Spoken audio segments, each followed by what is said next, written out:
on this one, there's somebody that's posting full scans of books on our group, and I'm actually neutral about this. We're not gonna change any of the rules. I think this one will kind of just like tell us how to mod this thing. I mean, we've never had anybody done this, right? Like somebody posting the entire books onto the group. No, I don't think so. Entire books, but yeah, large portions of it, but yes, not a full book. Yeah. So the thing is, but it's not the entire book. Also, like, let's keep that in mind as well. The entire book is over 248 pages. They only posted the line art sections of it. There's huge swaths of that book. Well, it's not just one book though. He's posting other books entirely. Yeah. But I'm just saying that one topic that started this discussion was the report. This is animation special number 1.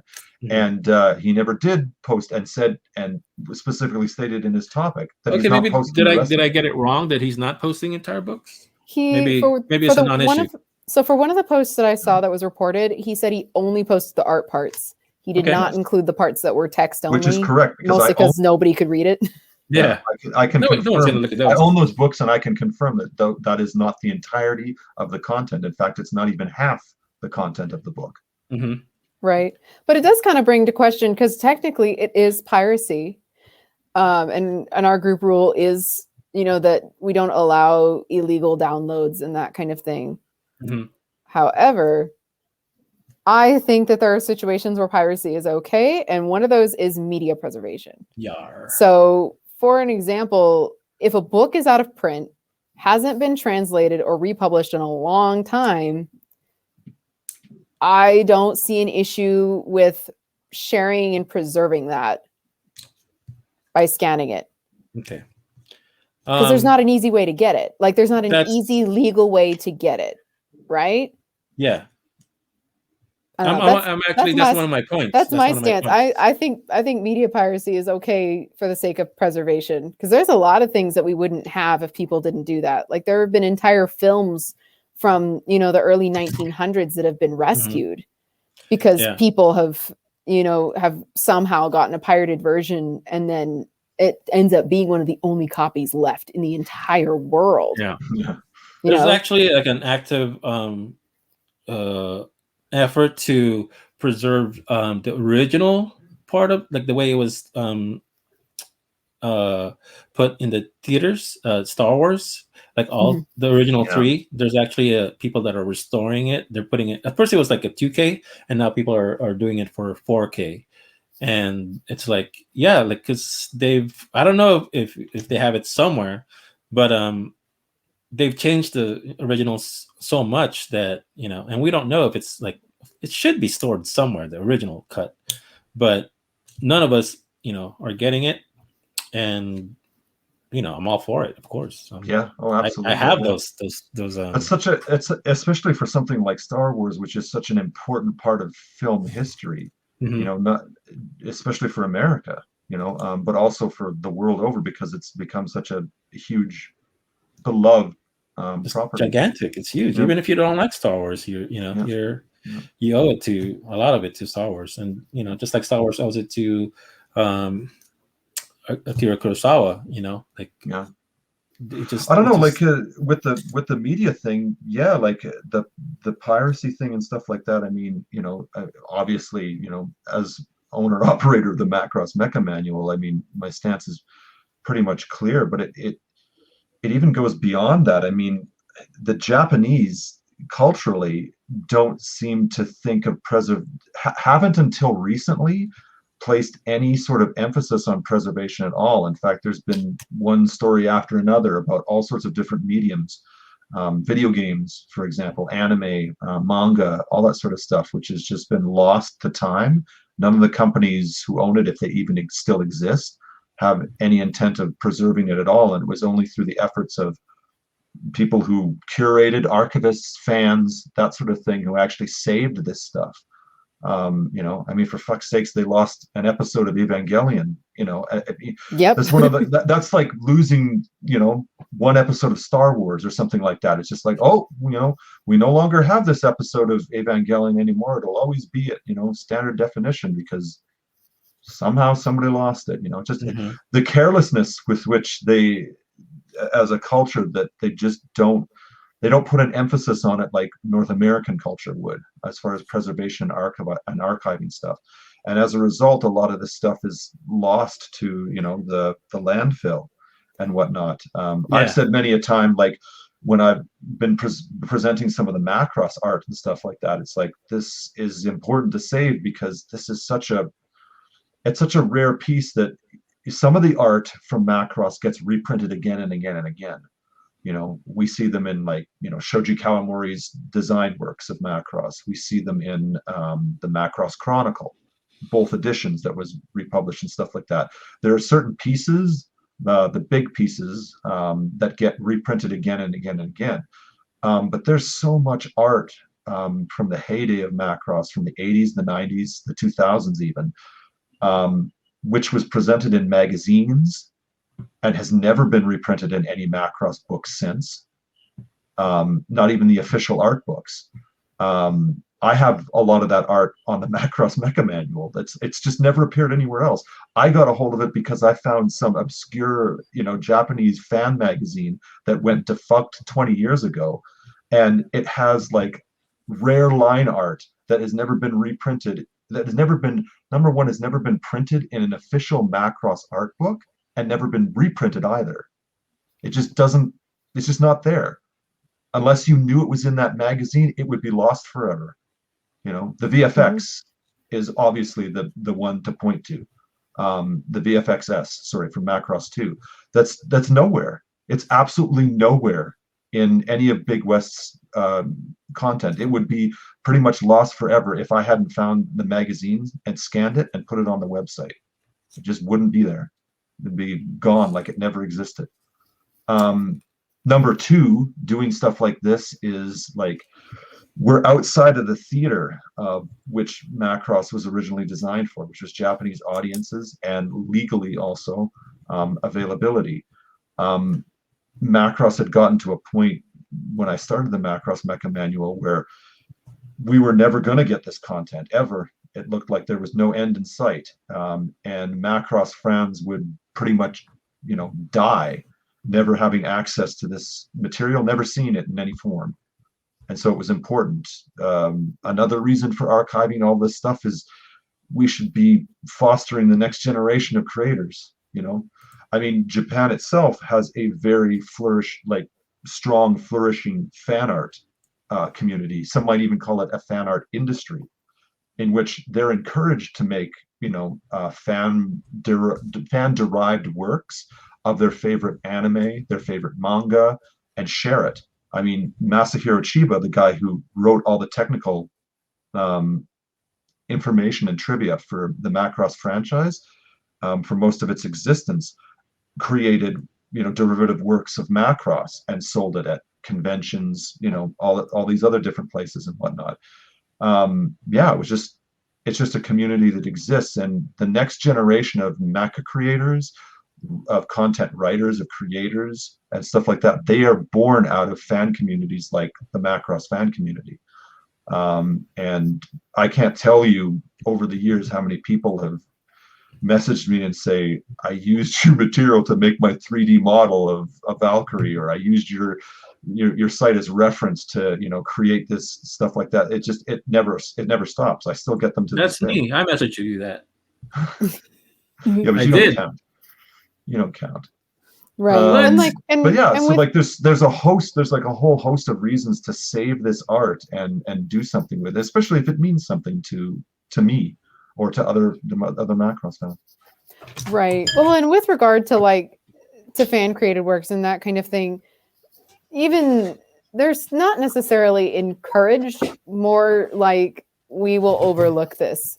Because the other thing is that when they go to events like Comiket, like Wonder Festival, you actually have to get a license to sell things there that's issued by the company. Okay. You can't just come in and be like, I'm going to sell whatever I want.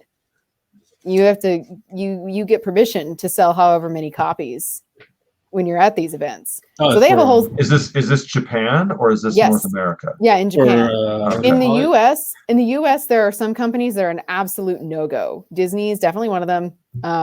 I can't remember any of the other ones, but there are some companies in the US. Oh, I think Sanrio is another one. Disney, Sanrio are both companies that are like, you absolutely cannot make money off of fan works of our IPs. But in Japan, they've developed really a process for people to share their works and still be able to do it in a legal capacity. Absolutely, yeah. Yeah. It's different there than it is here. Yeah. And some companies have actually started cracking down. Like Studio Kara put out that notice about like not portraying any of their characters in like really suggestive, violent, sexual situations. And I'm like, Kara, did you not watch Evangelion? Because all the things you're telling them not to do, you did to them in your own show and movies. But it is definitely an interesting. Yes. There are some companies, like, I will agree on the Disney front. There are some companies that there's been lots written and said about these companies as well, and they're critical about their practices because they consider the public perception of their characters as paramount to their earning potential. Yes. And Nintendo, actually, to use a Japanese example, is also like this. Nintendo is very, very litigious about the public perception of what their characters are, because that is a profit, a very sensitive profit point for them, which is why they hate seeing, exactly, characters from Disney's or Nintendo products in sexualized fan fiction or fan created works. Mario porn? Let me see. Alex, no. It exists. It exists. Oh, I'm sure it does. But yeah, it definitely is an interesting relationship. And then like when you consider, like, I think one of the best examples of where something like this has actually been one of the best forms of media preservation is Daikon 3 and 4. Daikon 3 and 4 cannot legally be reprinted in any way, simply because it would be impossible to get all the permissions for all of the IPs that are in there. And if it weren't for people ripping it from the Laserdisc and restoring it, there's actually a YouTube channel called Femboy Films that is working on restoring Daikon 3 and 4. Nice. I know, and all it looks about that. beautiful. It's crazy good. Yeah.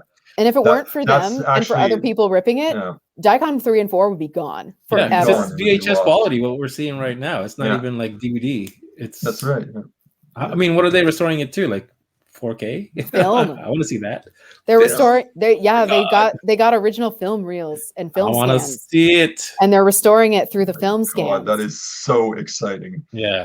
So exciting. They did it actually for a Pocahontas trailer. They uploaded it to their YouTube, at least at the time we're recording this, a few days ago, where they did a proper remaster from film scans of the Pocahontas trailer from 1995, and it looks better than the Blu-ray remaster that Disney officially released. Jesus, it's good. So that's where I'm like, okay, like, yes, that's technically piracy because that's Disney stuff. However, this trailer doesn't exist anywhere else unless you have the film scans or whatever VHS tape this trailer may have been on. Because I remember I had almost all the Disney VHS tapes until like 2003. And they always had trailers at the beginning of them. So unless you still have one of those, you're not likely to have this trailer. So that's where I'm like, things like scanning books that are out of print or forms of video that are no longer available. It's for the sake of preservation. If you try to make money off of it, then we've got a different issue. I agree. You should like for example, this person that's sharing these out of print books in Fan Central, if he's doing it to share with other people, and because these books are not easily available in a legal way, then great. If he's doing it being like, you got to pay me $5 if you want the rest of the book, that's an issue. Yeah. I agree absolutely. 100%. Like we don't allow links to that torrent site that has all the Macross books, because they do have like some that are still in print, like the I don't know, now I'm advertising it, but the Tenjin books are on there. Right. And like the new Kawamori like Bible, that almost 700-page book that he released last year. Exactly. It's on there. I gotta go. No, but I have the book. So if it's on there, I'm gonna go get it. Right. And it's helped too, like stuff like that has helped too. Like having a digital version of the different books that I have, like in my own book collection, is invaluable. Like not having to go through like page by page and stuff like that. I mean, it's so easy to just click like this on my computer and go through page after page after page after page, lightning fast, and reference things. I can sometimes even remember where it is roughly in the book, and it's so much easier to find in digital version than it is in like. I'd rather have the digital version. If they sold all these books in digital version, I would buy them in. It takes up so much space. I have so many books. It does. Yeah, they're heavy. They're heavy too. Very, very heavy. That's also another instance where like piracy doesn't bother me as much. Like if I've already bought the book or I've already bought the Blu-ray or whatever. Because there are some things I have, like, for example, I have unsubtitled Blu-rays that didn't come with subs when they came out. And this was before they were available legally. Like A Silent Voice is actually a great example. So I bought the Blu-ray for that movie from Japan. I imported it because there wasn't a US release for it yet. There still wasn't a US theater date. And so I bought the Blu-ray because I wanted it. And then I had to get a version with subs because I couldn't understand the movie after I watched it raw. So I had to do that. Fortunately, now that is available for legal streaming. So there's not a need for that anymore. But at the time, that wasn't an option. And I'm not fluent in Japanese. But I had already bought it. So I'm like, okay, I bought it. So, it's not like I'm fully... It sounds like a slippery slope argument, but it's not like I'm completely stealing it because I already do own a copy, and I'm stealing it because you stole it. So, absolutely. Like this is Macross fans know what's up. There are lots of us who have bought the TV series and the movies and imported them. I'm still buying. I don't have a Blu-ray player. And I'm buying Macross Blu-rays because the box art's so good, all the extras. But I don't have. I download it to watch. But I have the Blu-rays, so yes. I will say with like all this stuff, with recent releases where now they're putting subtitles on them, we don't have that excuse anymore. That's true too. I still don't have a Blu-ray player. The other thing to keep in mind too is like a lot of this stuff is like, especially with my position on copyright and all the other things that I want to see, changed about the way we do our entertainment and compensate our creators and whatnot. It's okay to have like mixed emotions and complex opinions about this topic. It's okay. Yes. You don't have to be like, in fact, you probably shouldn't have like a hard stance on any of this because it's something that really needs to be torn apart, re-examined, and built back up again, for the digital age. It really does. It's as simple as that.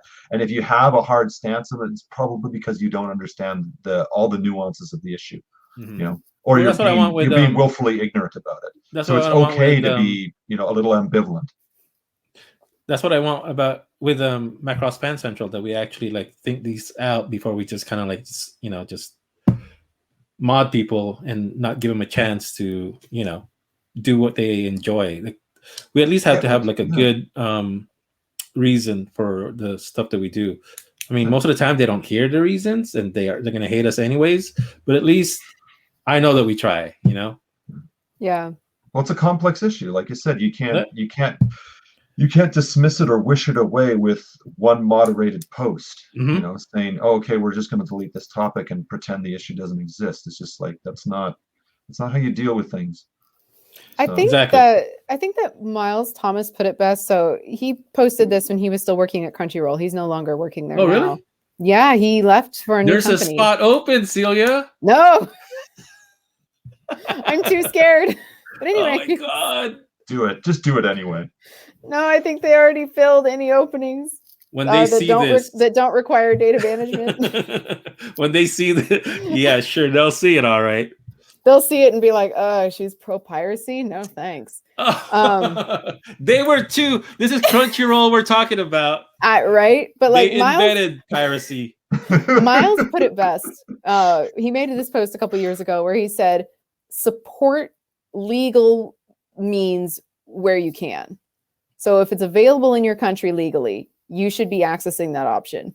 If it's available through other legal means, you know, like digital purchasing or, you know, or ordering online, that kind of thing, go for it. Mm-hmm. But if it's not like legally available to you in your country or wherever you're at, and you have no other avenue, you know, then there are times where piracy can be justified. And in terms of this, like access and media preservation. So when we're looking at access, we're looking at books that are, you know, either were never published outside Japan, you know, or haven't been republished in over 30 years. And really the fact that these are going to just disappear if no one shares them. So I think that's probably the best approach to it is, you know, go through legal means when you can. Especially in the case of Macross. I mean, I state right on the website, like one of the reasons I created the Macross Mecha Manual is because in that time period in the fan community, like especially the early days of the internet, you got to see like all kinds of like Gundam fan websites and Evangelion fan websites and stuff like that for all these great mecha anime, even Pat Labor and stuff that 5-star stories, stuff that was like, you know, relatively unknown even to, you know, mecha enthusiasts and anime enthusiasts and whatnot. And there was like zero presence for Macross anywhere. Like we had like an RPG site, and that was it. And that was the only thing that anybody had. And then Egan Liu started to put together the Macross Compendium. And it was just like the representation for a franchise as huge and beloved as something like Macross was just embarrassing on it for like years on the internet. And the Macross Mecha Manual was created partially, one of the goals of it, one of the founding goals of it was to like, you know, to deal with that, to say, no, like this is, you know, we're just as important as Gundam. We're just as important as Evangelion. You know, as we deserve a spot. If Pat Labor and 5-star stories has a presence on the internet, Macross deserves one without a doubt. It's unquestioning, you know, but it just wasn't there. And so, you know, fans had to basically create it themselves. And so, yeah, we did. And yeah, and like I said, that's been going up until like just until the recent announcement, you know, all the way up to that for like 30 plus years. You know, that's crazy. You know, so, and one could even say that at this point too, like I'm hopeful for Macross internationally and stuff like that. And I think new Macross, or at least recent Macross, has the potential to be an eye catch and to find an audience internationally that it was never able to before. But we have to be honest that a lot of the Macross, you know, IP is a legacy IP, and it's past its best before date, and it will never find the audience that it deserves internationally. It just won't. SDF Macross will never be a huge hit internationally. It's as simple as that. Neither will, you know, any of the other old installments, you know, beyond the fandom that they've already been able to find. You know, that's as high as they will ever go. Those pieces of media are simply too old, and people don't go back to old media the way they, you know, the way people wish they would. It's just, you know, just not how it does. That's not how things go, you know. Younger audiences want more media geared towards them, more relevant media, and media that deals with the things that they're dealing with, not the stuff that previous generations were dealing with, you know. So yeah, and that's just not Macross. So yeah, so that sort of stuff is, I think it's ripe for preservation and fan, you know, archiving and whatnot, because it's never gonna, you know, it's never gonna come back in a big way like that. Right. And I think what this means probably for Fan Central is that really we'll just take things like this on a case-by-case basis and look at it to make sure, you know, whatever is being shared is actually out of print, is no longer available. Yeah. So that way we can make sure that we're honoring the rule that we've set for no illegal downloads and no pirated material, but also making sure that we're doing our part for media preservation for things that would disappear otherwise. And promotion as well too. Like, you know, like one of the things that the fan art, fan sites, fan communities, and stuff like that are doing is like we've pretty much kept, Macross alive. Not us specifically, but the fans, the North American, the Us. international fans, and stuff like that. Me. Specifically me. No. We've all kept it alive. Yeah. Under, to be honest, under the worst of circumstances, which most fandoms and franchises, under circumstances they never have to deal with. Most other places, most other fan communities and fan properties never had to deal with the kind of things that we did with Macross and Harmony Gold and all the rest of the crap. Mm-hmm. So we kept the spirit going, and the fan community is vibrant in spite of the worst circumstances. Totally. So. Oh, we agree on this one fully. Oh my God. Wow. Oh God. But so yeah, I guess that's how we're gonna mod this, and yeah, let's do it that way. So all right, we'll just have to check if it's not in print.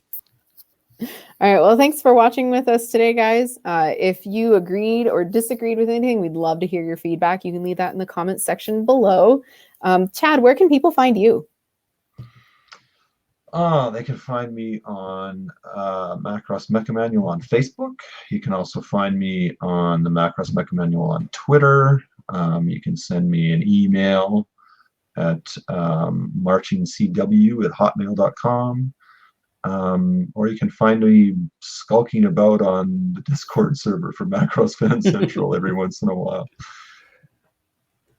Nice. All right, Alex, where can people find you? Yeah, so Macross Fan Central, the group, Macross Central, the page on Facebook, both on Facebook. And I'll be going to the Discord more. You can find that link in our group. It's a pinned a post. And that's about it. Macross tweet on Twitter. So pretty easy to find. Celia? Very nice. where can we find you, Celia? You can find me on Twitter at Planets Twinkle and on Facebook at Celia Rose Cosplay. If you happen to be interested in Toonami stuff, I do run the social media accounts for ToonamiFaithful.com. So you'll see me there as well. And I see everything that you post. Ooh, do. So scary. But anyways, yeah, so you can find me on those sites there. And hopefully we'll see you guys in the next episode. Don't forget to like and subscribe so you don't miss any of our videos. And we'll see you in the next one. Bye-bye. Bye.